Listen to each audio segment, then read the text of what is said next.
የገነት በር ላይ የተጻፈው የማን ስም ነው? የሐዋርያት። እዛ ውስጥ ደግሞ እነማን ይገባሉ? እናንተ ትገባላችሁ፣ እኛ እንገባለን። ዛሬ ቤት ላይኖራችሁ ይችላል። ዛሬ ጥሩ ምግብ ላይኖራችሁ ይችላል። ዛሬ ንጹህ ልብስ ላይኖራችሁ ይችላል። ዛሬ ምኝታችሁ ሸካራ ጎርባጣ ሊሆን ይችላል። ዛሬ ምሳ በልታችሁ ለራሳችሁ እርግጠኛ ላትሆኑ ትችላላችሁ። ዛሬ ገንዘብ፣ ዘመድ፣ ጤና ፊቱን አዞሩባችሁ ሊሆን ይችላል። ኋላ ግን በእግዚአብሔር መንግስት እዛ የምንሾመው የምንነግሰው የንጉሱ አልጋ ወራሾች እኛ ነን። እኛ የማን ልጆች ነን? የክርስቶስ መንግስት የሚወርሱ እነማን ናቸው? እኛ እዛ እንገባለን። ስለዚህ ወገኖቼ በማማረር በማጉረምረም ጊዜያችሁን አታባክኑ። ችግራችሁን በመቁጠር ጊዜያችሁን አታባክኑ። በሽታችሁን በመቁጠር ጊዜያችሁን አታባክኑ። ያቆሰሏችሁን በመቁጠር ጊዜያችሁን አታባክኑ። የቆሰለላችሁን አስቡት። ብዙ ጊዜ እንደተናገርነው እንደምንናገረውም ኦርቶዶክሳውያን የተዋህዶ ቅዱሳንና ጻድቃን ሰማዕታት ሊቃውንት ክርስትናን ሰሙት፣ አመኑት፣ ኖሩት፣ የኖሩትን ጻፉት። ያመኑትን አወቁት፣ ያወቁትን ኖሩት፣ የኖሩትን ጻፉት። ስለዚህ ክርስትና የነፍሳቸው ጭማቂ፣ የህይወታቸው ፍልቃቂ፣ የታሪካቸው አንዱ አካል ነው። ልባቸው ያሰበውን አንደበታቸው ይናገረዋል። አንደበታቸው የተናገረውን ኑሯቸው፣ ህይወታቸው ይኖረዋል። ምክንያቱም ኢየሱስ ክርስቶስ የቃልም የተግባርም መምህር ነው። ቅዱሳን ደግሞ የእሱ ተማሪዎች ናቸው። እንደምታውቁት ክርስትና ሲጠና በዋናነት የሚጠናው የክርስትና ውሃ ልክና መሰረት መደምደሚያና ጉልላት ኢየሱስ ክርስቶስ ነው። የኢየሱስ ክርስቶስ የህይወት ታሪክ እንደው በሰውኛው እንደው መቃብሩ ላይ አንድ የሞተ ሰው ታሪክ ሲቀበር የገሌ ህይወት ታሪክ ያቶ ገሌ የወይዘሮ ገሌ የዶክተር የፕሮፌሰር ወይም ያቡነ ገሌ ታሪክ ተብሎ እንደሚነበበው ቀራኒ ጎልጎታ መቃብር ላይ የኢየሱስ ክርስቶስ የህይወት ታሪኩ ይነበብ። ከየት ተነስቶ በየት አልፎ የት ደርሶ ዛሬ ሞተ የሚለው ይታይ ቢባል አጭር፣ ግልጽ፣ ቀላል ታሪክ ነው። ከሰማይ ወረደ፣ ከድንግል ተወለደ፣ በበረት ተጣለ፣ በጨርቅ ተጠቀለለ፣ በዮሴፍ ቤት ለእናቱ ለድንግል ማርያም ለአሳዳጊ አባቱ ለዮሴፍ እየታዘዘ ኖረ። በ30 ዓመቱ በዮርዳኖስ ወንዝ በዮሐንስ እጅ ተጠመቀ። በቆሮንቶስ ምድረ በዳ 40 ቀን 40 ሌሊት ጾመ። ከዛ ወጥቶ 3 ዓመት ከ3 ወር 3 አይነት ስራ ሰራ። አንደኛ ትምህርት አስተማረ፣ ሁለተኛ ድንቅ ተአምር አደረገ፣ ሶስተኛ በጎ ነገር ሰራ ተብሎ ሊተረክ ይችላል። በዚህ ውስጥ ኢየሱስ ክርስቶስ እኛ የምናከናውናቸውን ማህበራዊ ጉዳዮች አከናውኗል። እኛ የምናከናውናቸው ማህበራዊ ጉዳዮች 3 ናቸው። ሰርግ እንጠራለን፣ ለቅሶ እንደርሳለን፣ በሽተኛ እንጠይቃለን። ይሄን ያላደረገ ሰው የአእምሮ ጤንነት ማህበራዊ ህይወቱ ብቻ ሳይሆን የአእምሮ ጤንነቱም አደጋ ላይ ወድቋል ማለት ነው። አንዳንድ ሰዎች ሰርግ ማለትም ለቅሶ ማለትም የሚለው በራቸውን የሚዘጉ ሰዎች አሉ። ሰርግ ሲሆን የማይመጡ ለቅሶም የማይመጡ እነዚህ ምናልባት የጊዜ ጉዳይ እንጂ ሊያውዱ ይችላሉ። ሰው ለቅሶ መሄድ አለበት፣ ሰርግ መሄድ አለበት። በሚለቀስበት ጊዜ ካላለቀሰ፣ በሚሳቅበት ጊዜ ካልሳቀ ከሀዘንና ከለቅሶ ውጭ ሶስተኛ ቦታ የለም። ሶስተኛው ቦታ እብደት ነውና ሊያብድ እያኮበኮ ነው ማለት ነው። እኔ እዚህ ውስጥ ያላችሁ ሴቶች ባሎቻቸው ለቅሶ አንሄድም ካሏችሁ ተጠራጠሯቸው።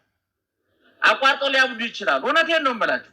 ለቅሶ መሄድ አለበት። አንድ ሰው ለቅሶ አልሄድም የሚል ለምን ነው የማይሄድ? ለምን ነው ቀብርማ? ለምን እንኳን ገብቶ ቁጭ ማለት እኔ እሄዳለሁ። የዚህ ንፎ ለምን ነው የማትበለው? ነገ አንተ ትቀበር የለ እንዴ? ለምን ነው ሰርግ የማትሄደው? ነገ ትድር የለ እንዴ? ባትድር እንኳን ተድር የለ እንዴ? ስለዚህ ኢየሱስ ክርስቶስ ይገርማቸዋል። በ3 ዓመት ከ3 ወር በእኛ መካከል ሲኖር እነዚህ ማህበራዊ ጉዳዮች ተወጥቷል። ሰርግ ቤት ተጠርቶ መጥቷል። እናቱ ተጠርታ መጣ ነበረ። ተማሪዎችን አስከትሎ መጣ። የመጣው ውሃውን ወይን ለማድረግ አይደለም። እንደ ማንኛውም ሰው ሰርግ ተጠርቶ ጥሪውን አክብሮ ነው የመጣው። እግዚአብሔር ካልተጠራ ይመጣል፣ ከተጠራ አይቀርም። እግዚአብሔር ድንኳን ሰባሪ አይደለም፣ ሳይጠራ ይመጣል። ከተጠራ ግን ቦታ ይመርጣል። ሁልጊዜ እንደምለው ሰዎች ምድራውያኑ ባለስልጣኖች ሲጠሩ 3 ጥያቄ ያቀርባሉ። አንደኛ የምንጎበኘው ቦታ ለክብራችን ይመጥናል ወይ? ሁለተኛ ለደህንነታችን አስተማማኝ ነው ወይ? ሶስተኛ በጉብኝታችን ምን ውጤት እናመጣለን? ትርፉ ምንድን ነው ብሎ ይጠይቃል። እውነት ነው፣ መጠየቅ አለባቸው። ኢየሱስ ክርስቶስ ሲጠራ ለክብሬ ይመጥናል ወይ ብሎ አይጠይቅም። ከበረት የበለጠ ቆሻሻ ለክብር የማይመጥን ቦታ የለም። እዛ ቦታ ተወልዷል እግዚአብሔር። ለደህንነት አስተማማኝ ነው አይልም። ከመስቀል የበለጠ ለደህንነት አስጊ የመከራ ቦታ የለም። መስቀል ላይ ተገኝቷል እግዚአብሔር። የጉብኝቱ ውጤት ምንድን ነው ብሎ አይጠይቅም እግዚአብሔር። ሐሞት፣ ኮምጣጤ፣ ችንካርና ጅራፍ እንደሆነ ያውቀዋል። ነገር ግን ኢየሱስ ክርስቶስ ቅድም እንዳልኳቸው እኛ ባለፍንባቸው መንገዶች ሁሉ አልፏል። ምክንያቱም የእኛ ጌታ የማያደርገውን አይናገርም።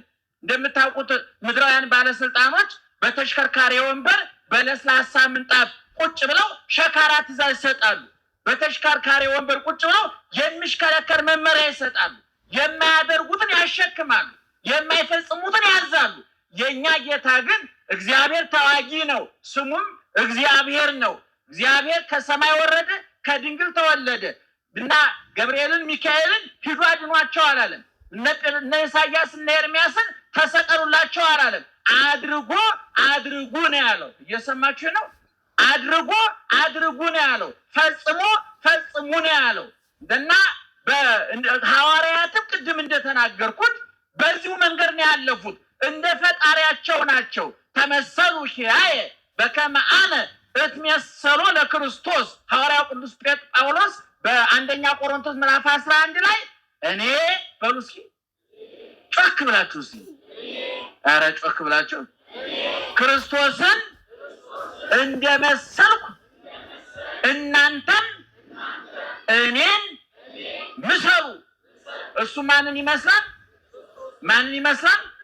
እኛ ደግሞ ማንን እንድንመስል ታዘናል? ክርስቶስን። በምን አቅም ነው የምትመስለው?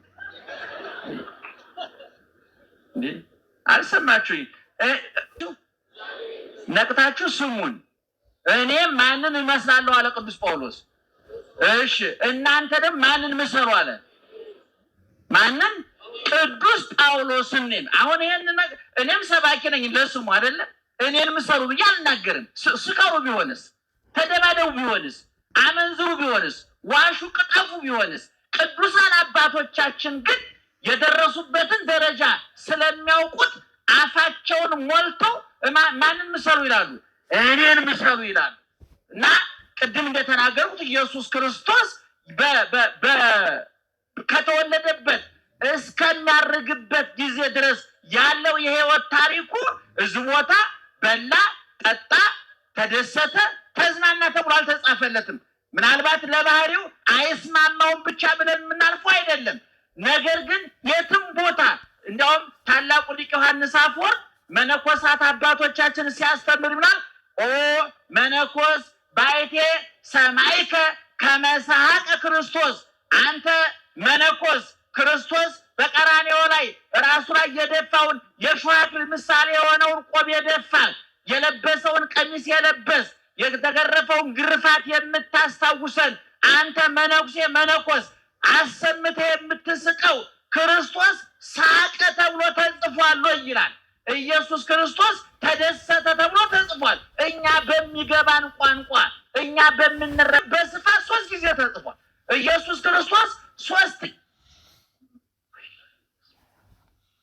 4 ወር በማርያም ከጀርባ ነው እናንተን አይደለም። ደህና ዋላችሁ። እነ ኢዮቤ ሲያስተምሩ ቢወራም ችግር እነ ኢዮቤ ትዕግስተኛ ናቸው፣ ታውቋቸዋላችሁ። እኔ ግን ትዕግስት የሚባል አልፈጠረብኝ። እነ ትዕግስት ይባሉ ሰዎች ነው የማውቀው፣ ትዕግስት የለኝም። በጣም ብዙ ችግር አለ እና ባይወራ በጣም ነው ደስ የሚለው። የዓይነ ስውራን ደግሞ ይገርማቸዋል። ጆሮአችን ከዲሽ ጣራችሁ ከሰቀላችሁ ዲሽ የኛ ጆሮ ይበልጣል። ከርቀት ነው የሚስበው። ምክንያቱም አይናችን አልወሰዱም። እዚህ ላይ ነው ደብል አድርጎ የሰጠና እናንተ የማሰሙት ሁሉ እኛ እንሰማዋለን። ይገርማቸዋል። ደህና ዋላችሁ። እና ልነግራችሁ የፈለኩት ምንድን ነው? ክርስትና በመከራ ውስጥ ያለፈ ሃይማኖት ነው። ክርስትና እንደምታውቁት ክርስቶስ ከሚለው ውድ ስም የተፈለቀቀ ነው። የወርቅ ፍልቃቄ ምንድን ነው? ወርቅ ነው አይደለም? ክርስትና የተፈለቀቀው ክርስቶስ ከተባለው ወርቅ ስም ነው እና ክርስትና ከክርስቶስ ከተወሰደ ክርስቶስ ክርስትናውን እንዴት አድርጎ እንደመሰረተው ማየት ያስፈልጋል። ቅድም እንደተናገርኩት በበረት ተወለደ፣ በጨርቅ ተጠቀለለ፣ ተሰደደ፣ ተራበ፣ ተጠማ፣ ተሰደበ፣ ተሰቀለ፣ ተቸነከረ፣ ተገረፈ፣ በጥፊ ተመታ፣ ምራቅ ተተፋበት፣ ሐሞት ኮምጣጤ ጠጣ፣ የሸዋግ ተደፋበት፣ ተጠማሁ እያለ ሞተ፣ ተገነዘ፣ ተቀበረ፣ ተነሳ፣ አረገ፣ ዳግመኛ መልሶ ምን ይሆናል? ይመጣል።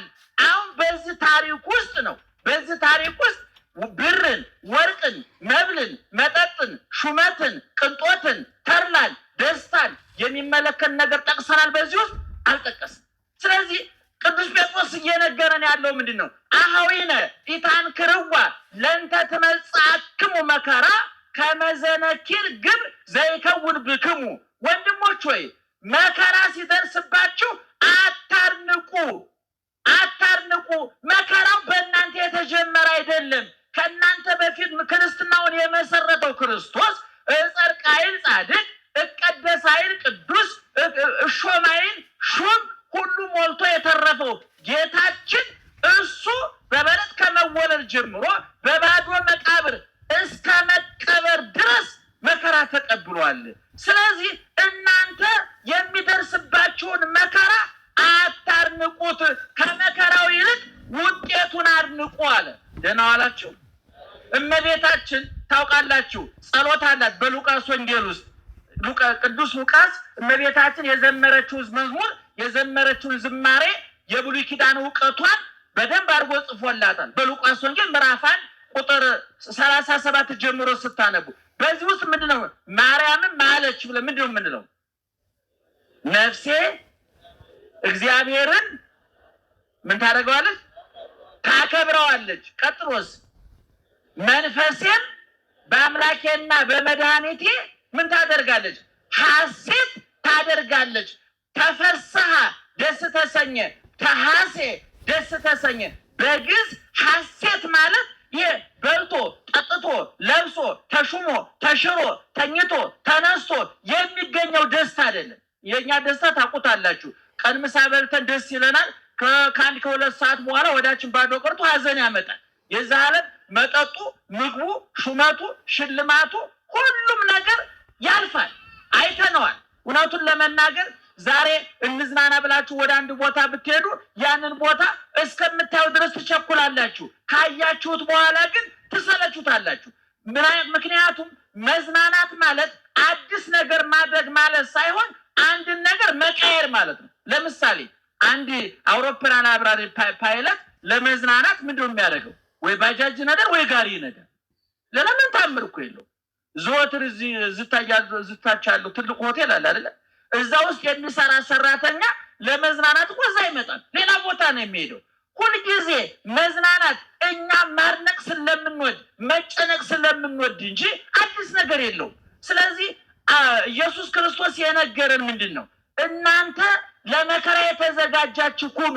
ሐዋርያትንም ሲልካቸው በማቴዎስ ወንጌል ምዕራፍ 10 ሙሉ ታሪክ ውስጥ ተመለከቱ።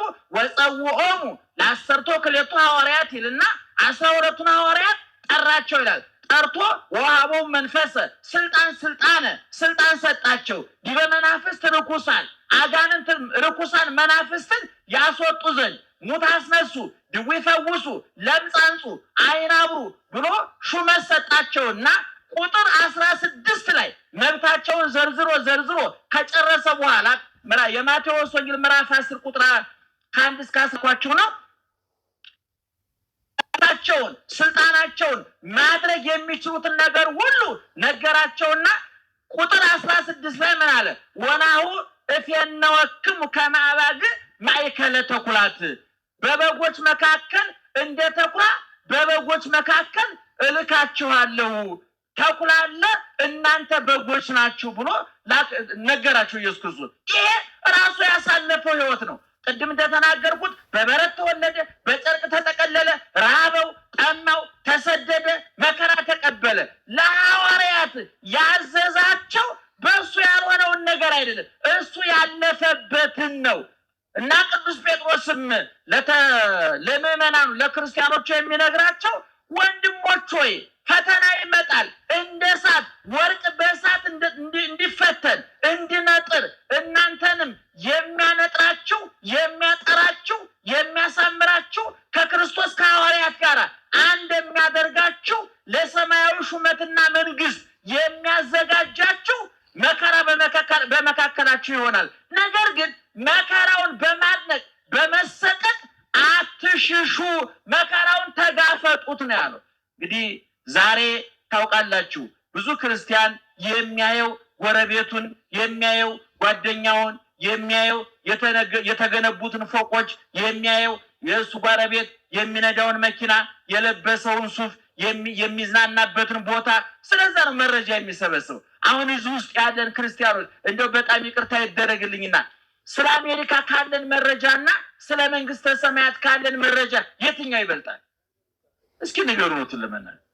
እናንተ ብቻ ቋርላችሁ እኛም መነኮሳት ጳጳሳት ሁሉ ስለ ገነት ከሰበሰቡን መረጃ ይልቅ ስለነ ዋሽንግተን የሰበሰቡን መረጃ ይበልጥ። ሁላችንም ነን የቀለጥነው፣ እናንተ ብቻ አይደላችሁ። ነገር ግን ክርስቲያኖች መረጃ መሰብሰብ ያለባችሁ ስለማን ነው? ስለ መንግስተ ሰማያት ነበረ።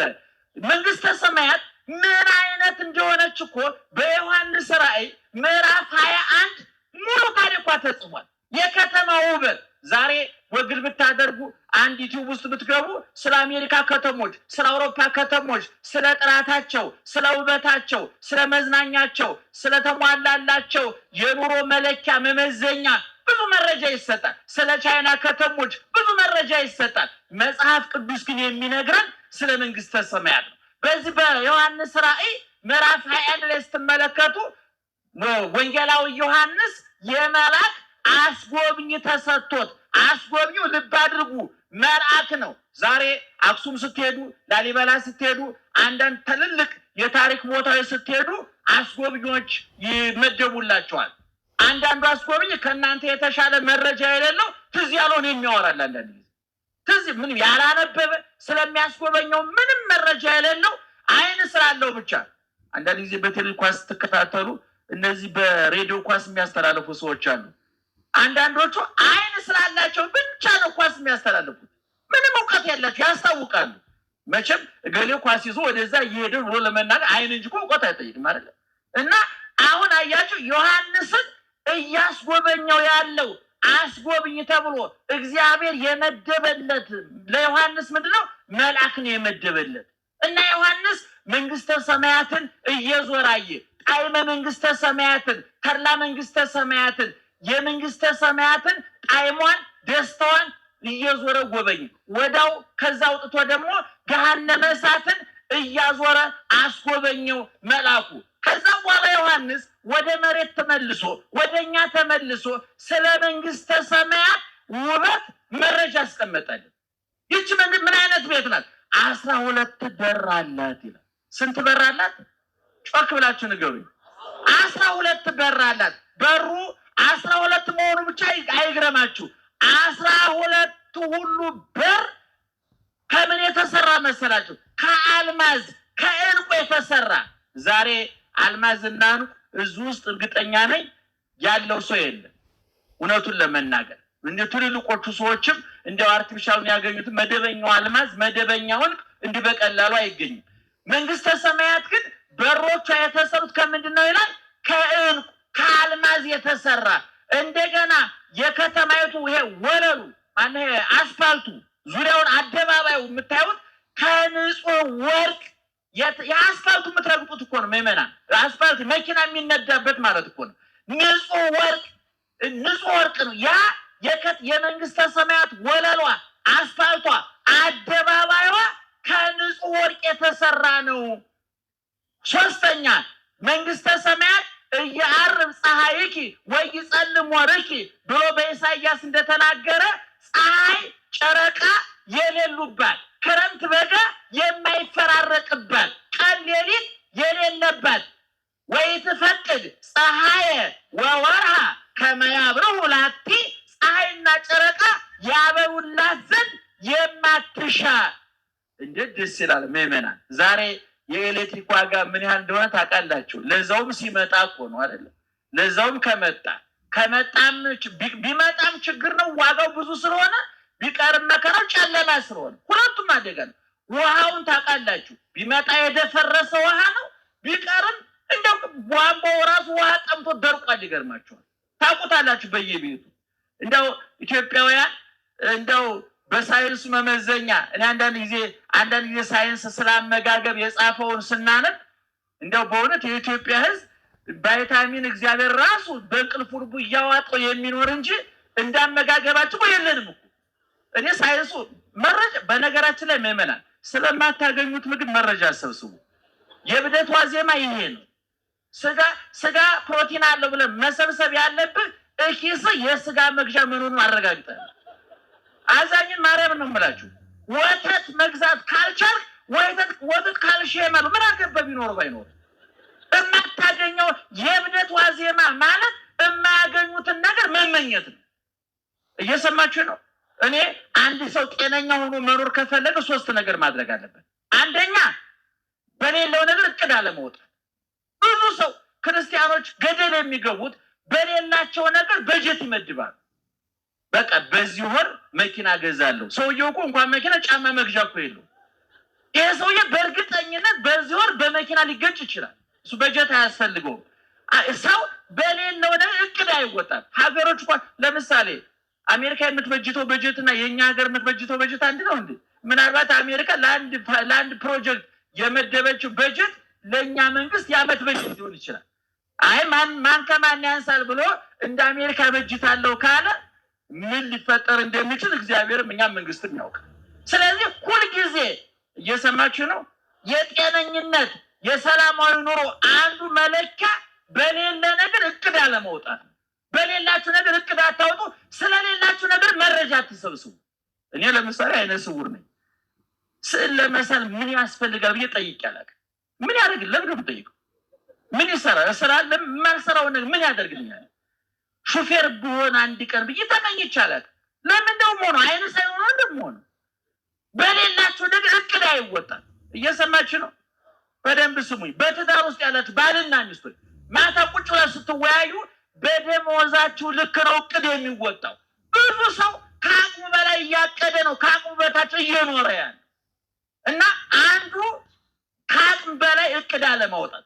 ሁለተኛስ በማትለውጡት ነገር ጊዜ ማጥፋት። ብዙዎቻችን በማንለውጠው ነገር ጊዜ ማጥፋት እንወዳለን። በቃ አንድ ችግር ከደረሰባችሁ ያ ችግር ከእናንተ በፊትም ነበረ፣ በእናንተ ጊዜም አለ፣ ከእናንተ በኋላም አለ። ለምሳሌ አግብታችሁ ልጅ የሚላችሁ የተአምር ነገር ነው፣ አዲስ ነገር ነው። እናንተ የመጀመሪያ ናችሁ፣ እናንተ የመጨረሻ ናችሁ። ለዛ ውስጥ ላይ መንግስት ልጅ መውለድ የመንግስተ ሰማያት የይለፍ ወረቀት ነው እንዴ? ባይወለድስ? ድንግል ማርያም አንድ ወልዳ እኮ ሔዋን 60 ነው የወለደችው። 60 ሁሉ የት እንደገቡ እሷና አዳም ናቸው የሚያውቁ። ምንም መረጃ የለንም። ባክ ነው የቀሩ። ድንግል ማርያም አንድ ወልዳ እነ ኤልሳቤጥ ዮሐንስ አንድ ወልደው ሳይወልዱም ተባርከዋል። መውለድ እኮ ይሄ ከመላእክት ጋር የምንመሳሰልበት እኮ ከእንስሳት ጋር የምንመሳሰል። አንተ 4 ልጅ ካለ የሆነ እስላም እኮ 4 ጥጃ አለ።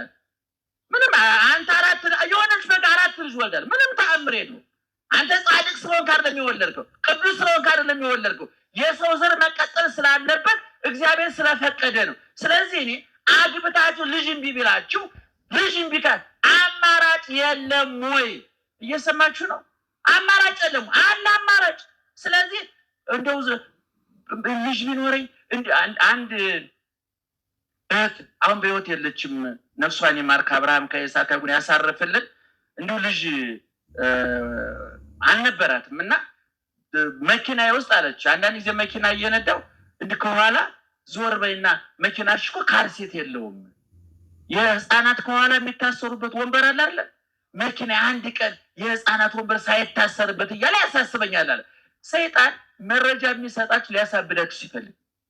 እየሰማችሁ ነው? ሰይጣን መረጃ ስለ አንድ ጉዳይ ሰይጣን ከጠየቃችሁ ሊሞላላችሁ ሳይሆን ይሄ ነገር ከሌለ ለምን ታንቃት ሞትም። እና አንድ ጊዜ አስታውሳለሁ አንድ እህት እኔን ማረጋጋቷ ነው እና ወይ እንደው አይኔ ቢጠፋ በህይወት መቀጠል አይመስለኝም። አሁን ለአንድ አይነት ሰው እንደዚህ ይባላል። ይሄ እኮ ታንቀሙት እኮ አንዳንድ የኛ ሰው የምናጽናናበት ነገር አናውቀውም እኮ ይገርማችኋል። እንዴ አይን ባይኖረኝ እኮ እንዴት እኖራለሁ አይባልም። ባታይም ችግር የለም ነው የሚባለው ለማጽናናት አይደል? አንዳንድ ጊዜ በማትለውጡት ነገር ጊዜያችሁን አታጥፉ። ደህና አደራችሁ፣ ደህና ዋላችሁ። እየሰማችሁ ነው? ክርስቲያን ጥሩ ክርስቲያን የሚባለው አንድ በሌለው ነገር እቅድ የማያወጣ፣ ሁለት በማይለውጠው ነገር ገንዘቡና ጊዜውን የማያጠፋ።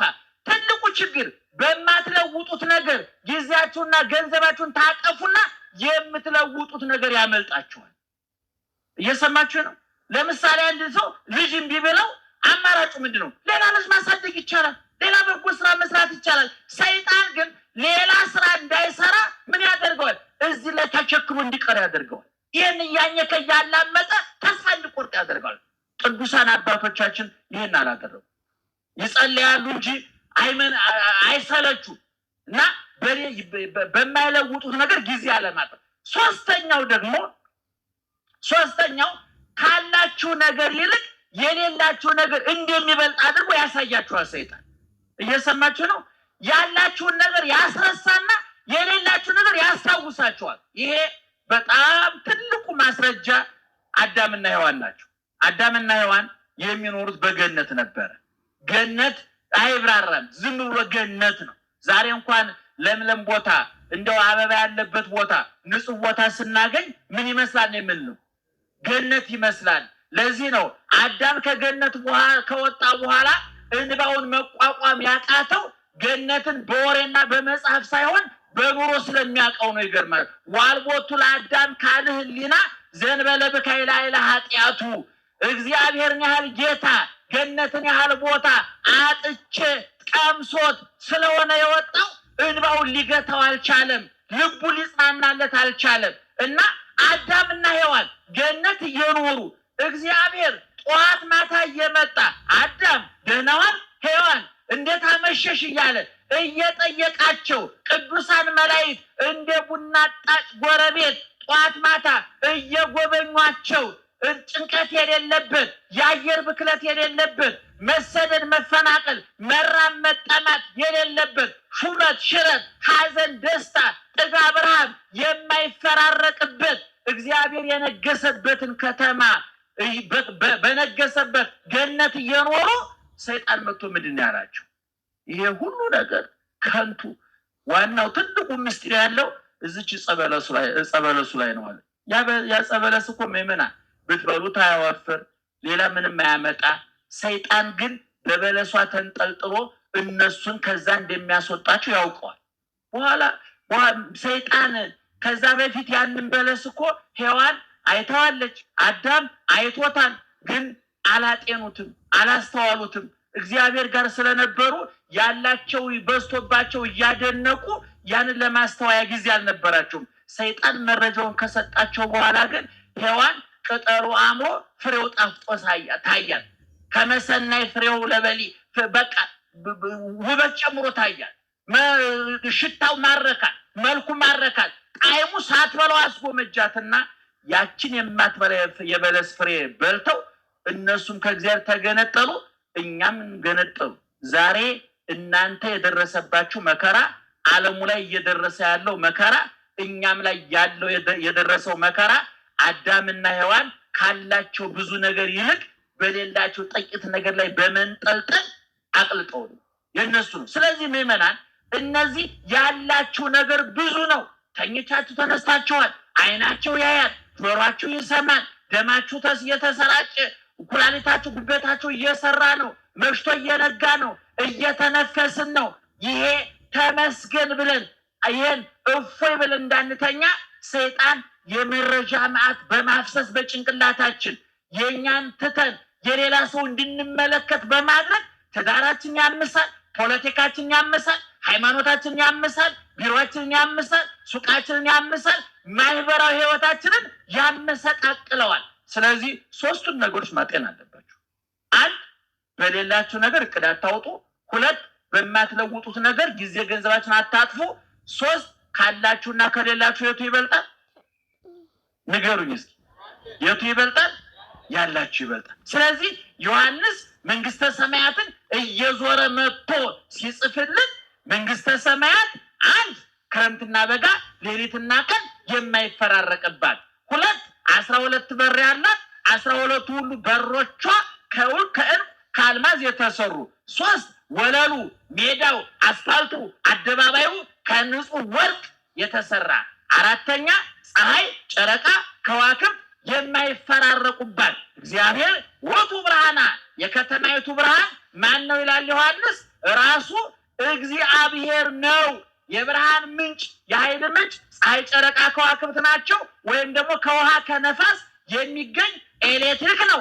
በመንግስተ ሰማያት ግን በቀን ፀሐይ በሌሊት ፀሐይ ጨረቃ ኩራዝ ሻማ አምፖል የሚባል ነገር የለም። ክረምትና በጋ ሌሊትና ቀን ሐዘንና ደስታ የለም። በከተማይቱ ሹመት ሽረት የበላይ የበታች ገዥ ተገዥ ሰጭና ነሽ የለም። ሰጭና ተቀባይ የለም። ፖሊስ የለ ሌባ፣ ዶክተር የለ በሽተኛ፣ አዛዥ የለ ታዛዥ፣ ሁሉ እኩል ሆኖ ክርስቶስን መስሎ የሚኖርባት ከተማ ናት። እዛ ነው የምንገባው ምዕመናን። ይሄን ነው ማድነቅ። ቅዱሳን እየነደዱ እየታረዱ እየተገፈፉ እየተገረፉ እሳቱን ስለቱን ስደቱን ረሃቡን ጥሙን አያደንቁም። የሚያደንቁት ምንድን ነው? ኋላ የሚገቡበትን ቦታ። ሐዋርያው ቅዱስ ጳውሎስ በዚህ በሮሜ 8:18 ላይ በጣም ይገርመኛል። ወገኖቼ የምንቀበል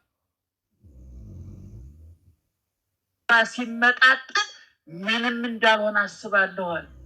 ለዛውም እኮ እኛ መከራ እኮ አልተቀበልንም። ታውቁታላችሁ አይደለ? የኛ መከራ ከኛ ውስጥ የሚመጣ ነው። ከፍላጎታችን ከምኞታችን የሚመጣ ነው። ካለመደማመጥ የሚመጣ ነው። ካለመግባባት የሚመጣ ነው። እነ ቅዱስ ጳውሎስ በሁለተኛ ቆሮንቶስ ምዕራፍ 11 ላይ እኮ የደረሰበትን መከራ እኮ ተናግሮታል እኮ። ይገርማችኋል። በቀን በሌሊት በበጋ በክረምት በባይስ በባህር በየብስ ባመነው በካደው በዘመዱ በባይዱ እንከራተታለሁ። በባህር ላይ መርከቤ ማዕበል ሞገድ እየናጣት ካሁን ሰጠምን እያል ከመከራ ተርፈናል። አይሁድ 5 ጊዜ 40 ሊሞላ 1 ሲቀረው 40 ሊሞላ 1 ሲቀረው 5 ጊዜ ገረፉኝ፣ በድንጋይ ወገሩኝ። ይሄ ሁሉ ነገር አይገርመኝም? እኔ ቀን ከሌሊት ቀን በእውኔ ሌሊት በህልሜ የሚያናጉዘኝ እረፍት የሚነሳኝ የአብያተ ክርስቲያናት ጉዳይ ነዋል። ስለዚህ ምዕመናን ቅዱስ ጴጥሮስ ያለን ምንድን ነው? የሚመጣባችሁን መከራ ምን አትበሉት? ምን አትበሉት?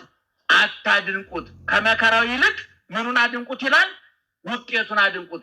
በነገራችን ላይ በጎበዝ ተማሪና በሰነፍ ተማሪ መካከል ያለው ልዩነት እንደሆነ ታውቃላችሁ? ሰነፍ ተማሪ ፈተና ያደንቃል።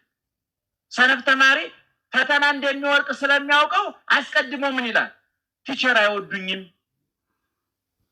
ያላስተማሩትን የሚፈትኑት እና አይነውሃቸው እኔን አይወደኝም።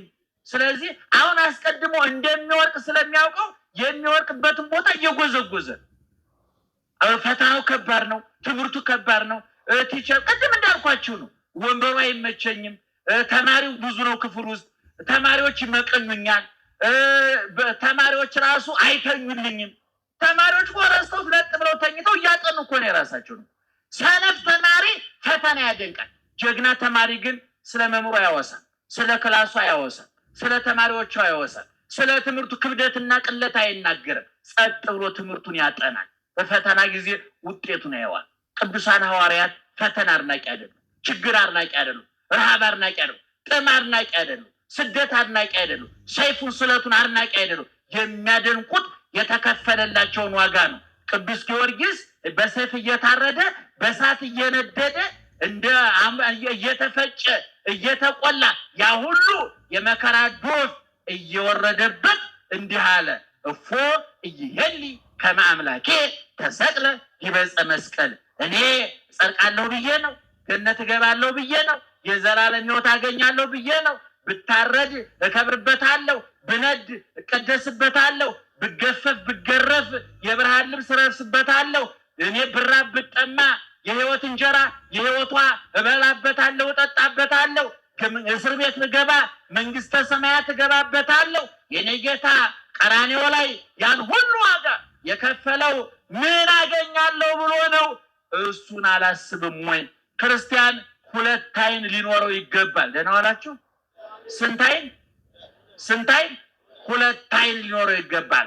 አንዱ ቀራንዮ ላይ በመስቀል የተሰቀለውን ጌታ በቁስ ውስጥ ከነ ፍቅሩ የሚያይ፣ ሁለተኛው አይን ወደ ሰማይ ወጥቶ ክርስቶስን በአባቱ ቀኝ በዙፋኑ በጌትነቱ ከነ ክብሩ የሚያይ። ስለዚህ በቀራንዮ ፍቅሩ እየጸና በሰማያዊ ክብሩ እየቀና መከራውን ተቋቁሞ ይኖራል። በሐዋርያት ሥራ ምዕራፍ 7 ላይ እስጢፋኖስ በድንጋይ እየተወገረ የድንጋይ ቁልል እየተቆለለበት አጥንቱ እየተሰባበረ ደሙ እየተንዠቀዠቀ ስጋው እየተቦጫጨቀ ቆዳው እየተሸነታተረ ምን አለ? አባት ሆይ ጌታዬ አለ፣ ወይ ትረሲ ቦሙ ጌጋዬ፣ እስጢፋኖስን በድንጋይ ወገሩ ብለህ ዕዳ በደል አታድርግባቸው አለ። አንድ አይኑ የት ነበር ማለት ነው? ቀራንዮ ላይ ምን ሲባል ሰምቷል? አባት ሆይ የሚያደርጉትን አያውቁምና ምን በላቸው አለ? ይቅር በላቸው አለ። እስጢፋኖስ በድንጋይ እየተወገረ አይኑ ቀራንዮ ነበር ማለት ነው። አንድ አይኑ ደግሞ በሰማይ ነበረ። ኢየሱስ ክርስቶስን በሰማያዊ ክብሩ በአብ ቀኝ ተቀምጦ አየው ይላል። ስለዚህ እስጢፋኖስ ስንት አይን ነበረው? አንድ አይኑ ቀራንዮ፣ አንድ አይኑ መንግስተ ሰማያት። የኛ አንድ አይናችን ቴሌቪዥን ላይ ነው፣ ሌላው አይናችን ደግሞ ወደ ቦታ ነው። ታውቁታላችሁ። ስለ ጎረቤት መረጃ በመሰብሰብ የባከን ሰዎች ብዙ ሰው አበሻ ስለ ጎረቤት መረጃ በመሰብሰብ ጊዜውን የሚያጠፋ። ጎረቤት ዶሮ እንደታረደ ሁሉ መረጃ ይሰበሰብ እኮ አበሻ። በግ ታረደ፣ ዶሮ ታረደ፣ እንዲያደ ሶፋ ቀየሩ፣ መጋረጃ ቀየሩ፣ መስኮት የማይረባ መረጃ ሲሰበስብ አብዶ ቀውሶ፣ ቅድም ነግሬያቸዋለሁ። ስለሌለው ነገር መረጃ የሚሰበስብ አብዶ ቀውሶ ይቀራል።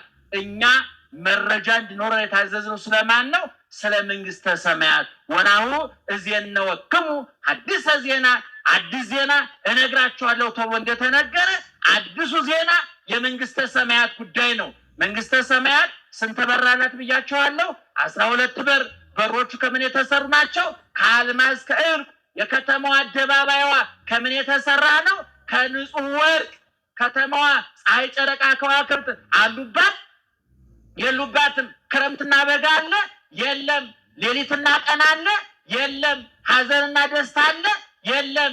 የሚሾም የሚሻር አለ የለም? ሰጭና ተቀባይ አለ የለም? በሽተኛና ዶክተር አለ የለም? ነፃ ከተማ በ12 ሁሉ የመንግስተ ሰማያት በር ላይ ደግሞ የነማን ስም ተጽፏል መሰላችሁ? የሐዋርያት ስም ተጽፏል። የጴጥሮስ በር። አንዳንድ ሰዎች በቅዱሳን ስም ለምን ቤተክርስቲያን ሰራችሁ ብሎ ሲበሳጩ እሰማለሁ። በቸም አንዳንድ ሰው የራሱ ስንፍና ሳያንሰው በሰው ይመቀኛል። በጣም ይገርመኛል። አንዳንድ ጊዜ ባለው ከመጽናናት ይልቅ በሰው የሚቀና እና እንደው በተክለ ሃይማኖት በጴጥሮስ በጳውሎስ ስም ቤተክርስቲያን ትሰራላችሁ ኢየሱስ ተረሳ የሚያላዝኑ ሰዎች አሉ። እነሱ ራሳቸው ረስተውት እኮ እሱ እየፈለጋቸው ነው። ይገርማቸዋል።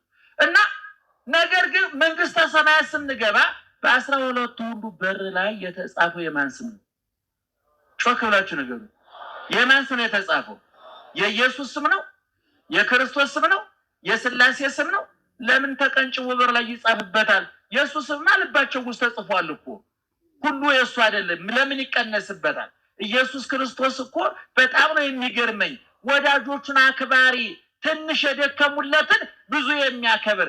እኔ የወይን ግንድ ነኝ፣ እናንተ ምንናችሁ አለ? ምንድናችሁ አለ? ቅርንጫፎች። መንግስተ ሰማያትሰ ነያ ማእከሌክሙ፣ መንግስተ ሰማያት በመካከላችሁ ናት አለ። ክርስቶስ ራሱ መንግስተ ሰማያት ተብሎ ተጽፏል። ይገርማችሁ፣ መንግስተ ሰማያት ይባላል። መገለጡ ወነዋ ይሰማያ መንግስተ ሰማያት ለአስተርእዮቱ ማእከለ ፍቁራኒሁ፣ በወዳጆቹ መካከል መገለጡን መንግስተ ሰማያት ብሎ ይጠራዋል ሊቁ ሲተረጉ። ስለዚህ የገነት በር ላይ የተጻፈው የማን ስም ነው? የሐዋርያት። እዛ ውስጥ ደግሞ እነማን ይገባሉ? እናንተ ትገባላችሁ፣ እኛ እንገባለን። ዛሬ ቤት ላይኖራችሁ ይችላል። ዛሬ ጥሩ ምግብ ላይኖራችሁ ይችላል። ዛሬ ንጹህ ልብስ ላይኖራችሁ ይችላል። ዛሬ ምኝታችሁ ሸካራ ጎርባጣ ሊሆን ይችላል። ዛሬ ምሳ በልታችሁ ለራታችሁ እርግጠኛ ላትሆኑ ትችላላችሁ። ዛሬ ገንዘብ፣ ዘመድ፣ ጤና ፊቱን አዞሩባችሁ ሊሆን ይችላል። ኋላ ግን በእግዚአብሔር መንግስት እዛ የምንሾመው የምንነግሰው የንጉሱ አልጋ ወራሾች እኛ ነን። እኛ የማን ልጆች ነን? የክርስቶስ መንግስት የሚወርሱ እነማን ናቸው? እኛ እዛ እንገባል። ስለዚህ ወገኖቼ በማማረር በማጉረምረም ጊዜያችሁን አታባክኑ። ችግራችሁን በመቁጠር ጊዜያችሁን አታባክኑ። በሽታችሁን በመቁጠር ጊዜያችሁን አታባክኑ። ያቆሰሏችሁን በመቁጠር ጊዜያችሁን አታባክኑ። የቆሰለላችሁን አስቡት። ደህና ደሩ።